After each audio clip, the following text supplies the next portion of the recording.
أعوذ بالله من الشيطان الرجيم. بسم الله الرحمن الرحيم.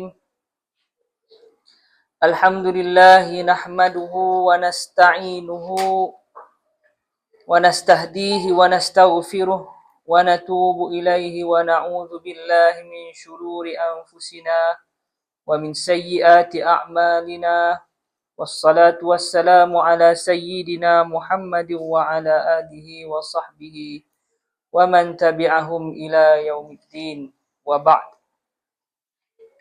رب اشرح لي صدري ويسر لي أمري واحلل عقدة من لساني يفقه قولي. قال رسول الله صلى الله عليه وسلم: إن الله لا ينظر إلى صوركم وأموالكم ولكن ينظر إلى قلوبكم وأعمالكم. Sesungguhnya Allah tidak melihat kepada rupa parasmu dan harta bendamu, tetapi Allah melihat kepada hatimu dan amalmu. Firman Allah Subhanahu wa taala, A'udzu billahi minasyaitonir rajim. Yauma la yanfa'u malun wala banun illa man atallaha biqalbin salim. Surah Asy-Syu'ara ayat 88 hingga 89. Hari di mana tiada lagi manfaat harta benda dan anak pinak, kecuali mereka yang bertemu Allah dengan hati yang sejahtera.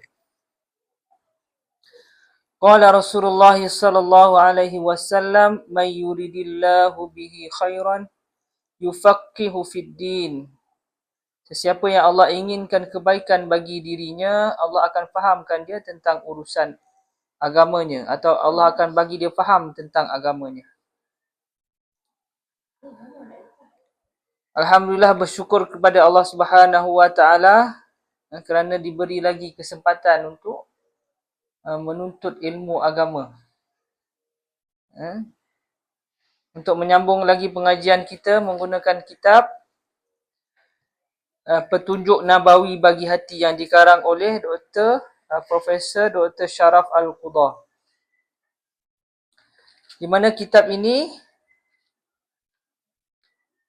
mengumpulkan segala ramuan yang ada dalam Al-Quran dan hadis, cara-cara untuk kita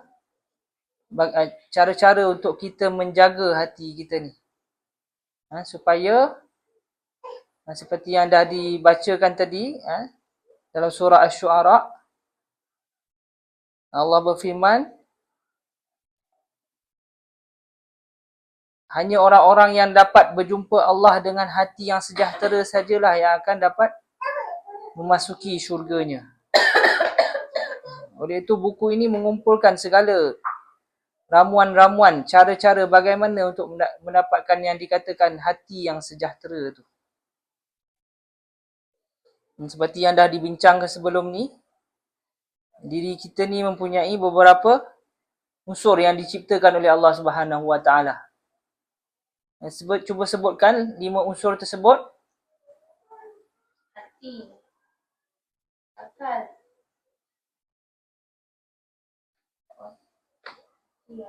nafsu, jasad,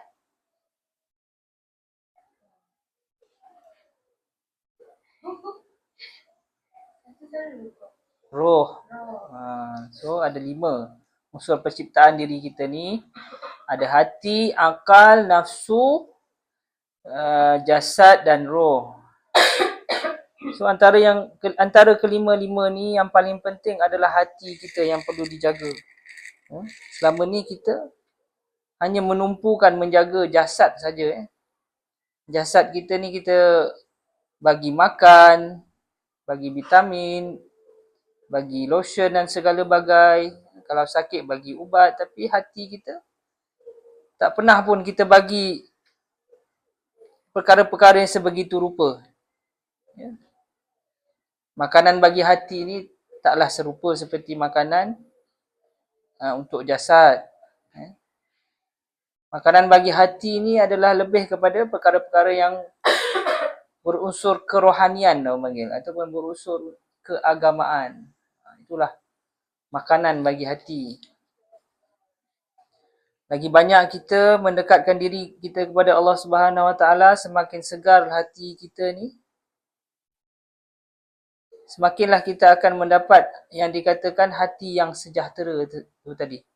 Hati sejahtera inilah nanti seperti yang difirmankan oleh Allah Subhanahu Wa Taala, hanya orang-orang yang berjumpa dengan Allah Subhanahu Wa Taala dengan hati yang sejahtera lah yang dapat memasuki syurganya. So buku ni atau kitab ni menghimpunkan semua cara-cara untuk bagaimana kita mendapatkan hati yang sejahtera tu.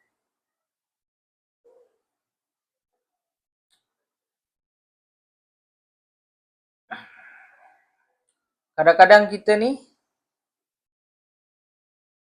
dah ada dah maklumat yang kita baca melalui sumber-sumber buku ataupun daripada guru, daripada internet dan sebagainya. Tapi kadang-kadang tindakan kita tu tak berdasarkan maklumat yang kita ada. Itulah punca daripada hati tu tadi. Hati ni adalah pembuat tindakan, pemutus kata ataupun pembuat keputusan atas segala maklumat yang diberi oleh akal fikiran dan kecenderungan yang diberikan oleh nafsu. Hati yang rosak atau hati yang jahat atau hati yang tak dijaga dengan baik tak akan dapat membuat keputusan dengan baik walaupun dia mempunyai banyak maklumat-maklumat yang baik. Sebagai contoh, analoginya kan, seorang yang merokok kan. Kalau kita tanya dia, rokok tu baik tak untuk kesihatan? Pasti 100% dia akan katakan rokok tu tak baik untuk kesihatan. Tapi mengapa dia meneruskan isap rokok tu? Itulah dia katakan tadi, hati tu. Pembuat keputusan dalam diri dia tu bermasalah. Kenapa dia tak buat keputusan berdasarkan maklumat yang ada dalam akal fikiran dia? Itu tandanya dia belum lagi bersungguh-sungguh menjaga hati dia. Orang panggil apa? Ada sesuatu yang terputus antara hati dan akal fikiran dia. Tak bersambung. Hati dan akal tak bersambung. Tak cukup suplemen lah macam tu kan. Banyak lagi contoh-contoh lain yang kita boleh berikan lah. Bukan hanya merokok saja kan. Kadang-kadang kita punya tindakan-tindakan kita tak selari dengan apa maklumat yang kita ada. Itu disebabkan hati tadi. Itulah mengapa hati ni penting untuk kita jaga. Dan dah dibincangkan juga sebelum-sebelum ni, selain daripada hati memerlukan makanan, hati juga perlu dijaga daripada perkara-perkara yang boleh merosakkan dia kan. Macam kita menjaga jasad ni. Kita selain daripada kita beri dia makanan, kita juga jaga dia daripada perkara yang merosakkan dia. Antaranya kita jaga daripada terlalu panas kena sinaran matahari, itu akan boleh merosakkan kulit. Begitu juga hati ni tadi, dia ada perkara yang boleh merosakkan dia. Antaranya seperti yang disebutkan dalam hadis Nabi Muhammad SAW, banyak makan, banyak berbual yang tak ketahuan, yang tak mendekatkan diri pada Allah, banyak tidur. Antara perkara-perkara yang boleh merosakkan hati kita ni.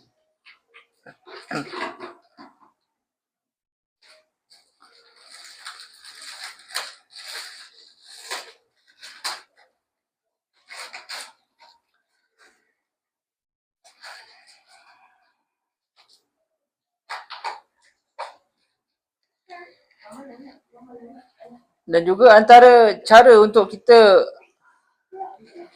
menjaga hati kita ni ya, adalah kita menambahkan ilmu agama kita setiap hari. Sebab itulah dikatakan bila Allah inginkan kebaikan bagi seseorang tu, Allah akan tambahkan dia ilmu agama. Ilmu agama ni adalah penyuluh, pemandu arah kita kepadanya. Dalam perjalanan kita ni adalah seseorang yang mengembara, berjalan daripada Allah. Kita datang daripada Allah dan akan kembali kepada Allah Subhanahu Wa Taala. Allah dah menyediakan satu tempat khas untuk kita yang dinamakan syurga. Itu juga merupakan kampung asal kita. Nabi Adam lahir kat sana. Cuma disebabkan satu kesalahan yang Nabi Adam lakukan, Nabi Adam dicampakkan ke dunia ni sebagai satu ujian baginya. Tetapi Allah tidaklah menghantar Nabi Adam dan kita ni semua ke dunia ni tanpa ada panduan bagaimana nak balik ke kampung asal kita tu. Allah bagi kita panduan. Panduan untuk kita dinamakan Al-Quran dan juga hadis Nabi Muhammad SAW. So kita cuba ikut segala panduan-panduan yang telah diberikan untuk kita kembali ke kampung asal yang Allah dah sediakan untuk kita. Allah dah sediakan, cuma kita ni tunjukkan usaha kita ni, tunjukkan kita punya kesungguhan nakkan tempat yang Allah dah sediakan tu. Betapa maha baiknya Allah ni, Allah sediakan syurga, cuma kita tunjukkan sedikit usaha lah untuk ke sana kan. Allah dah sediakan tanah mahligai, cuma kita perlu beli. Nak beli tu bukannya susah sangat pun. Apa yang Allah tetapkan syariat-syariat dia mudah saja. Cuma yang menyebabkan susah tu adalah kita punya godaan-godaan yang Allah letakkan di sepanjang perjalanan kita nak ke kampung asal kita tu.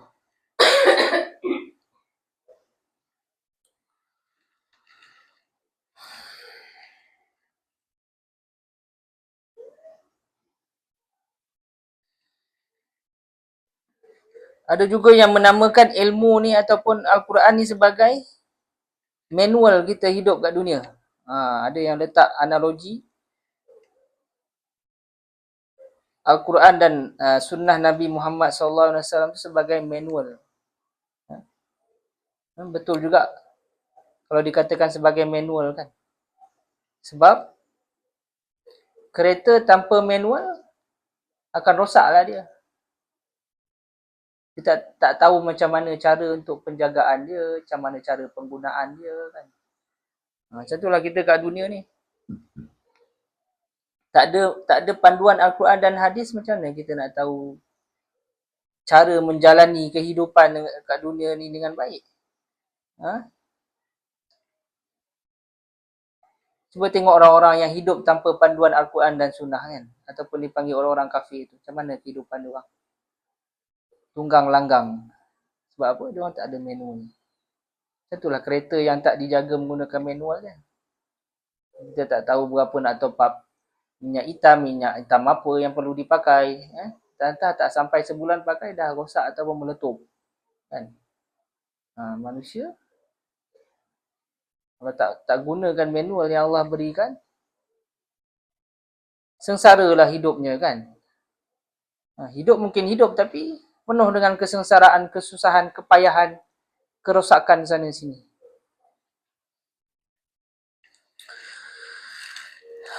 Okey, kita teruskan kita punya pengajian dalam kitab ni. Kita masih lagi dalam hadis ketiga yang membincangkan tentang perbandingan dunia dengan akhirat.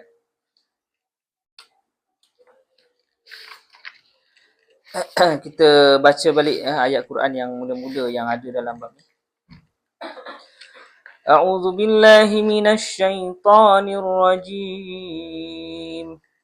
Ya'lamu annamal hayatud dunya la'ibun wa lahu wa zinatu wa tafakhurun bainakum wa takatsurun fil amwali wal aulad كمثل غيث أعجب الكفار نباته ثم يهيج فتراه مصفرا ثم يكون حطاما وفي الآخرة عذاب شديد ومغفرة من الله ورضوان وما الحياة الدنيا إلا متاع الغرور. Maksudnya, ketahuilah bahawa kehidupan dunia itu hanyalah permainan dan sesuatu yang melalaikan. Perhiasan dan bermegah-megah antara kamu serta berbangga-banggaan tentang banyaknya harta dan anak, seperti hujan yang tanam-tanamannya mengagumkan para penanamnya. Kemudian tanaman itu menjadi kering dan kamu lihat warnanya kuning, kemudian menjadi hancur. Dan di akhirat nanti ada azab yang keras dan keampunan dari Allah serta keredaannya. Dan kehidupan dunia ini tidak lain hanyalah kesenangan yang menipu. Apa yang Allah nak sampaikan kepada kita melalui ayat ni? Setiap ayat-ayat yang Allah rakamkan dalam Quran ni, sebenarnya semuanya berusurkan mengandungi cinta Allah pada kita. Allah nak bagi panduan macam mana melepasi dunia ni. Apa Allah nak ceritakan kat kita berkenaan dengan dunia yang diciptakannya ni? Ketahuilah bahawa kehidupan dunia itu hanyalah permainan dan sesuatu yang melalaikan. Dunia ni main-main je sebenarnya. Permainan. Kenapa dikatakan permainan? Cuba kita tengok orang yang main. Contohnya main bola kan. Bola tu ke kanan, semua ke kanan. Bola tu ke kiri, semua ke kiri. Bola ke depan, semua tu ke depan. Habis permainan, sampai jangka waktu dia tamat, bola tu ditinggalkan. Tak berharga dah bola tu. Tapi dalam jangka waktu yang permainan tu tadi, bola tu sangat berharga sampaikan semua mengejarnya. Bila dah tamat tempoh dia, semua tinggalkan dia. Tak ada harga dah bola tu. Macam tu lah dunia kita ni. Dunia kita tempati ni. Sekarang ni mungkinlah ada harga dia kan. Kita gunakan dia untuk, yelah mungkin kegunaan harian kita kan.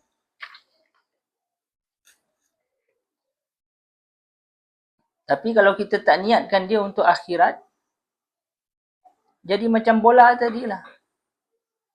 Tinggalkan dia sia-sia aja. Tanpa ada manfaat. Main-main. Sampai tempoh waktu, tempoh waktu tu kita ni matilah. Bila kita mati, dunia ni kita akan tinggalkan. Macam tu. Itu ibarat dunia yang Allah nak ceritakan kat kita ni hanya permainan. Dan melalaikan. Bila dah katakan permainan tu, dia melalaikan. Apa pun tak ingat. Dia tengok bola kan, ada yang sampai tinggal semayang tu lah. Dia lalai. Leka tengok bola. Ada yang sampai yelah tanggungjawab lain mungkin ada waktu tu dia tinggalkan. Itu dia menamakan melalaikan. Perhiasan dan bermegah-megah antara kamu. Serta berbangga-banggaan tentang banyaknya harta dan anak. Hakikat dunia ni macam mana Allah ceritakan? Perhiasan dan memegah-megah.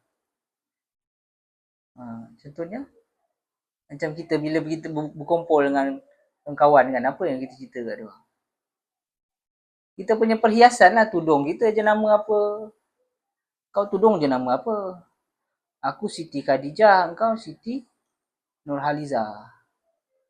Macam tu lah. Kita rasa megah sikit lah. Kalau kita Siti Khadijah, dia Siti Nurhaliza, kita megah sikit lah, mahal lagi.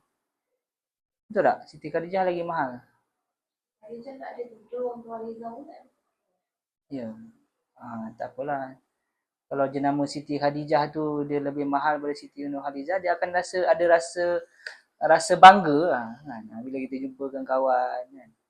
Macam itulah apa nama yang Allah gambarkan. Bila jumpakan kawan, bercerita dengan kenal-kenalan, ada sesuatu yang kita nak rasa X sikit lah kan. Aku kalau orang yang suka kereta kan, aku dah pakai Honda Civic Type R, kau pakai apa sekarang? Itu benda-benda yang perhiasan, kita ceritakan perhiasan yang kita ada kat diri kita lah. Apa lagi kalau orang suka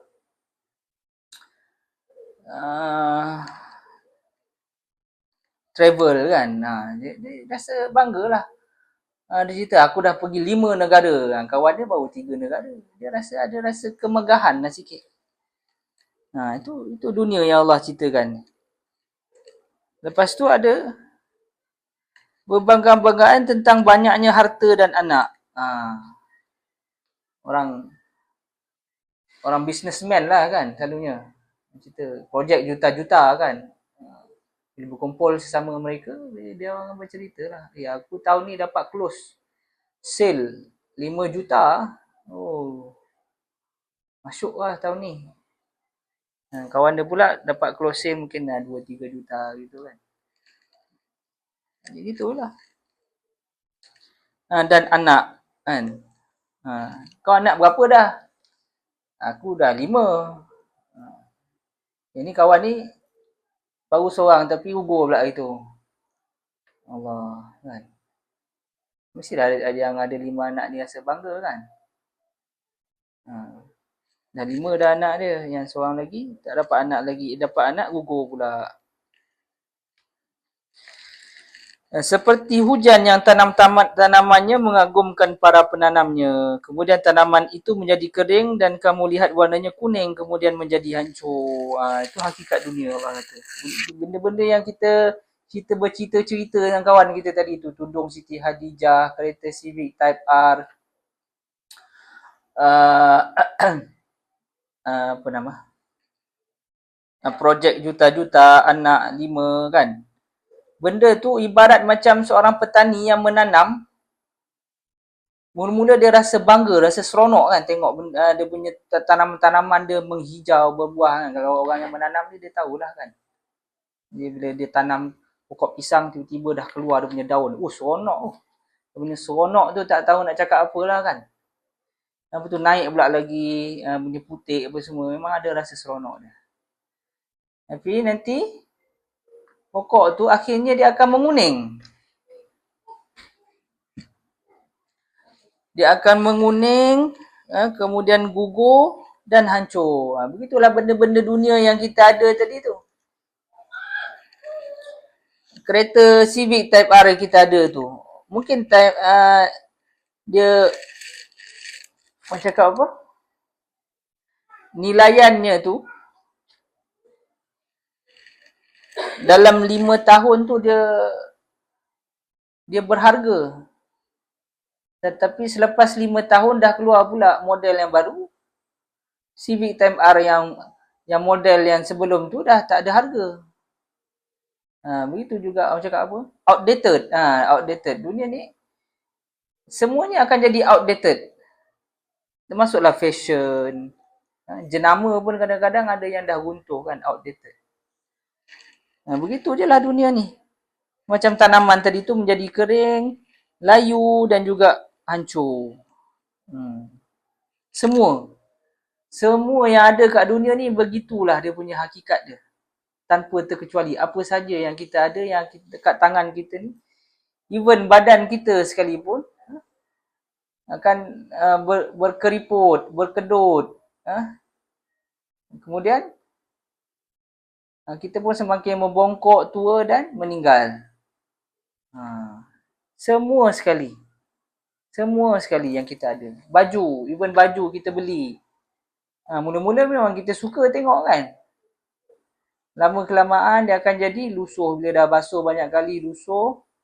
Dia betul tiba-tiba nak sarung, terobek. Dia dah reput. Apa sajalah yang kat dunia ni semua begitu. Begitulah hakikat yang diceritakan oleh Allah Subhanahu Wa Taala dalam ayat ini. Dalam surah Al-Hadid ayat 20 ni. Tetapi dan di akhirat nanti ada azab yang keras dan keampunan dari Allah serta keredaannya. Akhirat nanti ada 3 perkara je. Tak ada dah benda-benda yang tadi tu, permainan, perhiasan semua tu. Ada azab yang keras, ada keampunan dari Allah serta keredaannya. Ada 2 benda. Azab ataupun keampunan serta keredaan. Nak ceritakan ada syurga dan neraka lah kat akhirat tu. Dan Allah tegaskan lagi, kehidupan dunia ni tidak lain hanyalah kesenangan yang menipu. Apa yang Allah nak sampaikan dengan kita ni? Yang sedap-sedap, yang senang-senang, yang mudah-mudah kat dunia ni adalah suatu penipuan.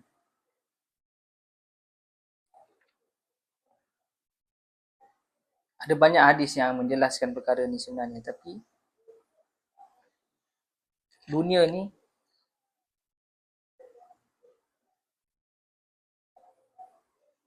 sebenarnya adalah suatu pentas ujian atau pentas bencana. Kalau kita melaluinya dengan senang dan mudah saja, maknanya kita sedang ditipu. Dan Allah dah jelaskan tadi, kesenangannya adalah suatu penipuan. Ini ada penjelasan panjang je lah. Tapi dalam bab ni belum lagi diterangkan lagi. Macam mana yang dikatakan kesenangan yang menipu tu. Apa yang nak di-highlightkan lagi,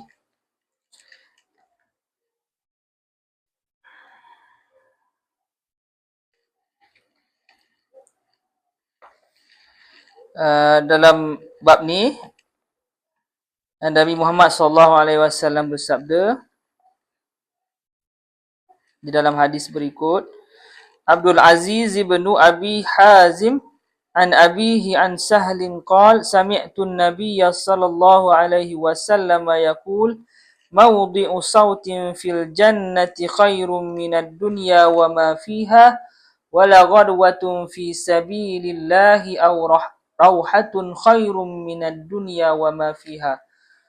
Maksudnya, tempat letak cambuk ataupun cemeti di dalam syurga tu lebih baik daripada dunia dan apa yang ada di dalamnya. Berpagi-pagi atau berpetang-petang pada jalan Allah lebih baik daripada dunia dan apa yang ada di dalamnya. Nak dikatakan tempat letak cemeti. Tempat letak cemeti tu macam ekor pari yang disebat pada binatang untuk menggerakkan dia kan, ataupun disebat pada kuda. Kita duduk atas kereta kuda, kita sebat kuda tu akan bergerak. Itu cemeti lah. Tempat letak dia mungkin bila kita dah lipat-lipat cemeti tu tadi, mungkinlah tak besar manalah kan? Tak besar manalah tempat letak tu. Tempat letak cemeti tu yang ada kat syurga tu, seperti itu besar dia, lebih baik daripada dunia dan seisinya. Itu belum cerita lagi mahligai. Belum cerita lagi katil yang kita akan tempati. Belum cerita lagi bilik-bilik. Ini baru tempat letak cemeti. So takkan kita nak mengejar dunia ni yang dia punya nilai dia tak sama dengan tempat letak cemeti di syurga berbanding akhirat. Sepatutnya kita kejar akhirat tu lebih lagi daripada dunia ni. Kerana tempat letak cemetinya Tuhan saja dah lebih daripada dunia dan seisinya. Boleh dikatakan amat bodohlah orang yang mengejar sesuatu yang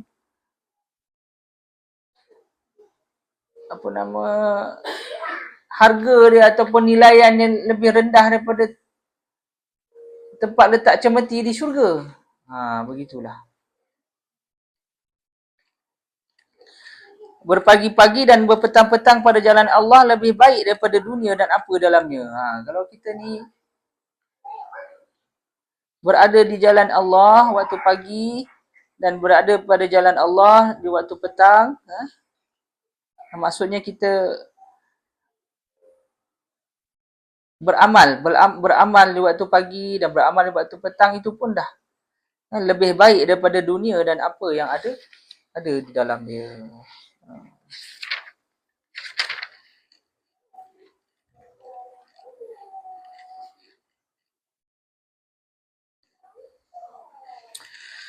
Apabila manusia mengetahui hakikat ini, ia pasti menjual jiwa, raga, harta dan dunianya kepada Allah tanpa ragu-ragu. Sekiranya ia tidak yakin dengan hal itu, tentu ia tidak boleh terlepas darinya. Bahkan ia mendahulukan dunia yang binasa daripada akhirat yang kekal. Keadaan ini laksana seorang bayi yang asyik bermain dengan mainan-mainan yang nilainya beberapa sen dan ringgit saja.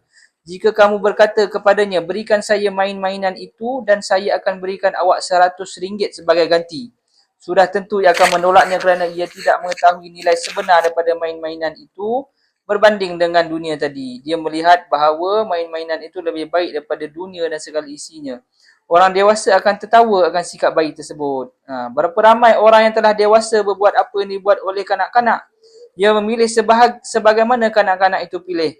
Allah Ta'ala hanya minta sedikit dari waktumu, tenaga dan hartamu dan Allah bentangkan kepadamu syurga sebagai balasan. Begitu juga kebanyakan manusia memilih sesuatu yang sedikit di dunia dan mendahulukannya daripada syurga. Sikap itu sebenarnya menggelikan. Ia bagaikan sikap seorang kanak-kanak kecil yang tidak tahu menahu tentang hakikat dan nilainya. Pengarang ni dia berikan analogi lah seorang bayi kan. Bayi itu dia suka mainan kan. Membagi dia mainan, harga dia mungkin 50 sen. Tapi bila orang bagi dia 100 ringgit, dia tak nak 100 ringgit. Dia nak mainan 50 sen. Macam itulah. Kalau orang lain, orang dewasa melihatnya, dia akan mentertawakan lah. Sebab apa? Ilmu pengetahuan dia, ilmu pengetahuan anak tu tadi, bayi tu tadi, tak sampai tahap kepada ilmu pengetahuan dipunyai orang dewasa. Begitulah kita ni. Kalau kita tak mengetahui hakikat dunia ni, kita tak ada ilmu yang sebenarnya tentang dunia ni, kita akan jadi bahan ketawa orang lah. Kita akan memilih sesuatu yang tiada nilaian berbanding sesuatu yang sangat berharga. Kita akan memilih dunia berbanding akhirat. Sebab itu kita perlu menambah kita punya ilmu kita supaya kita tahu menilai yang mana kaca, mana permata. Mana intan, mana emas yang tulen dan mana emas yang palsu. Kita kena ada ilmu. Jangan jadi seperti bayi tadi. Kita bagi dia mainan, dia suka, bagi 100 ringgit dia tak nak, dia tolak. Sebab apa? Ilmu dia tak sampai. Sepatutnya bila bagi 100 ringgit lah kita gembira. Mainan tadi kita campak ke tepi. Itulah dunia ni. Kita pilih dunia tu ibarat mainan tadi lah. Kita pilih dunia, pilih mainan berbanding akhirat yang harganya, nilaiannya tak sebanding.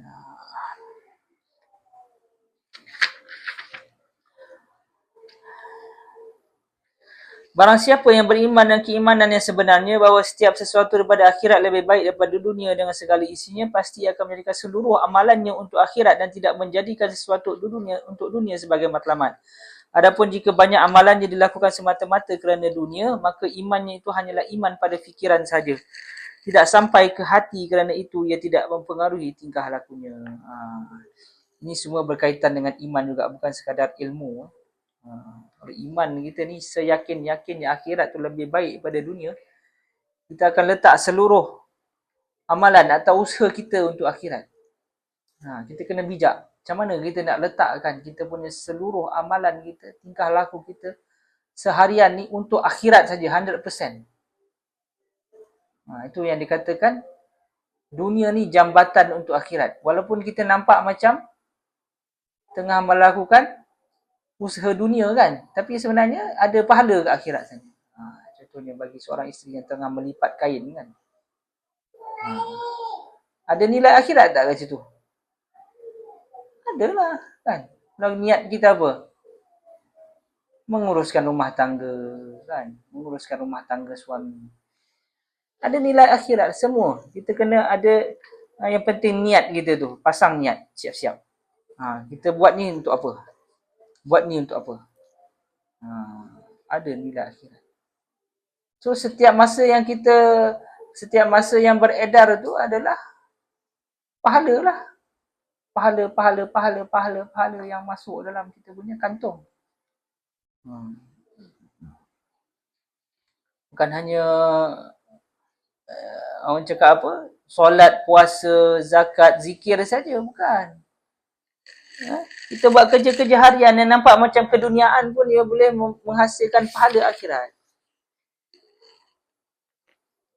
Contohnya apa lagi?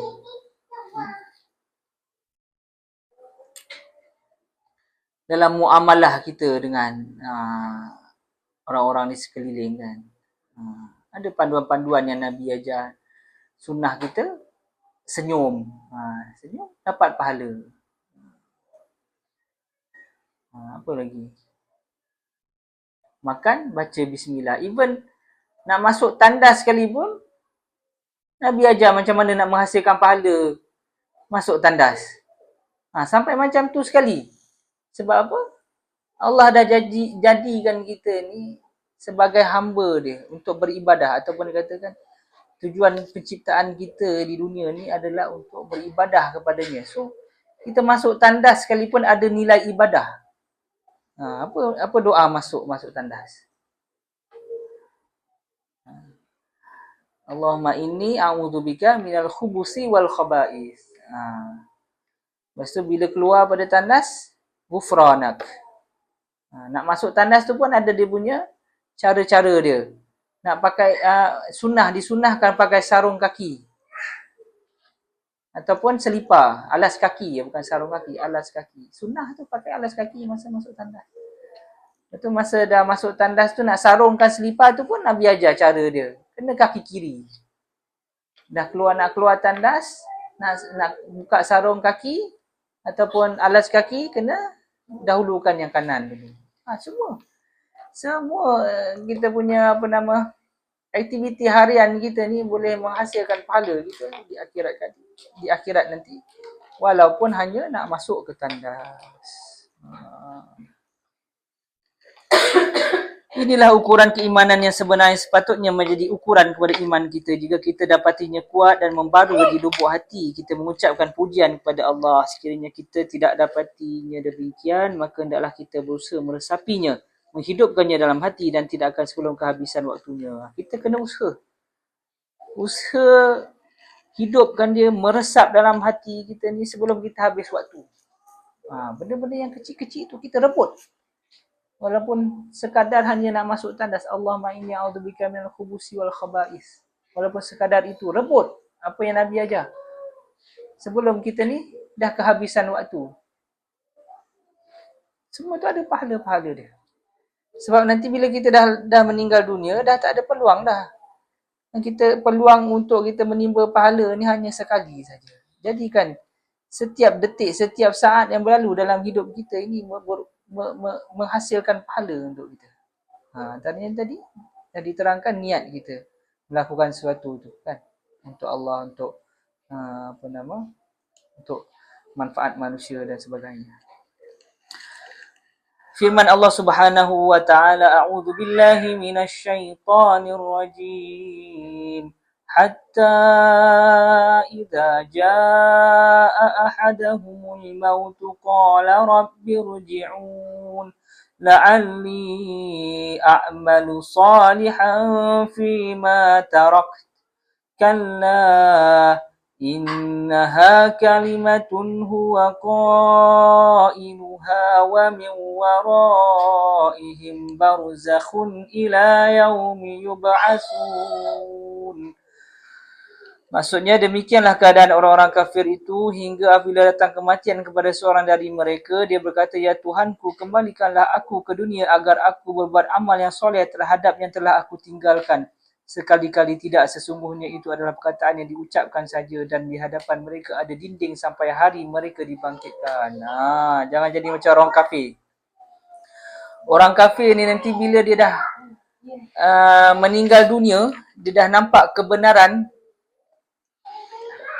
apa yang disampaikan oleh agama kita ni, agama Islam. baru dia tersedar. Waktu tu nanti dia nak rasa beriman, dia akan berdoa kepada Allah.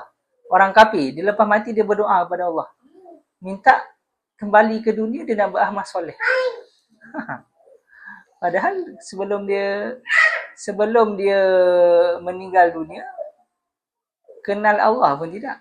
Tapi lepas mati nanti, tiba-tiba dia kenal Allah. Dia berdoa lagi kepada Allah, ya Allah kembalikan aku. Sebab nanti lepas kita, hati kita akan nampak kebenaran. Janganlah kita jadi macam orang kafir kan. Sebab ada setengah orang Islam sekalipun, dia akan rasa nak kembali ke dunia, nak tambah lagi amalan dia. Tak cukup. So sebelum sampai hari tersebut, kita tambah amalan kita. Alhamdulillah kita dah tamat dah hadis ketiga. Alhamdulillah.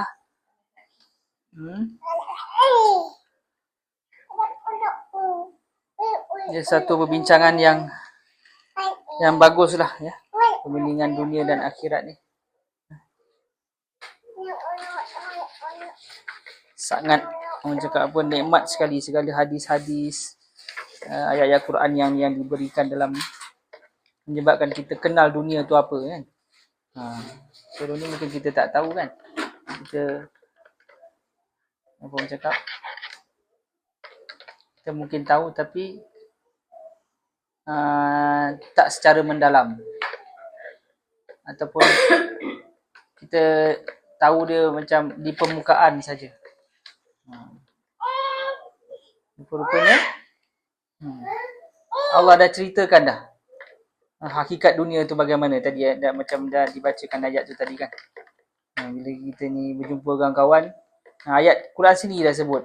Kita suka bercerita, bermegah-megah dengan apa yang ada. Aku pakai tudung ini sekian-sekian, aku pakai kereta ini sekian-sekian, aku pakai baju jenama ini sekian-sekian. Dah diterangkan dah dalam Quran.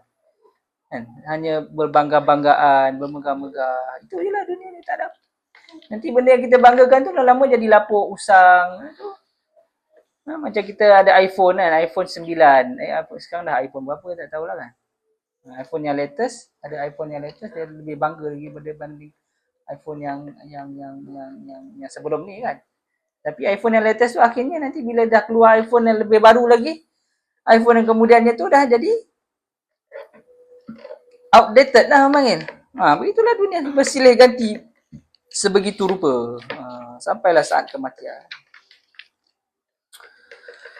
Okeylah, semoga bermanfaat untuk kita, untuk keluarga kita kan.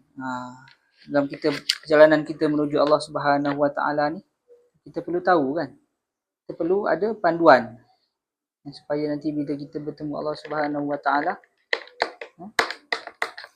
kita dah boleh nak apa cakap, beri jawapanlah kepada Allah kan. Kita dah usaha sekian-sekian, ya Allah, masukkan aku ke dalam syurga kan.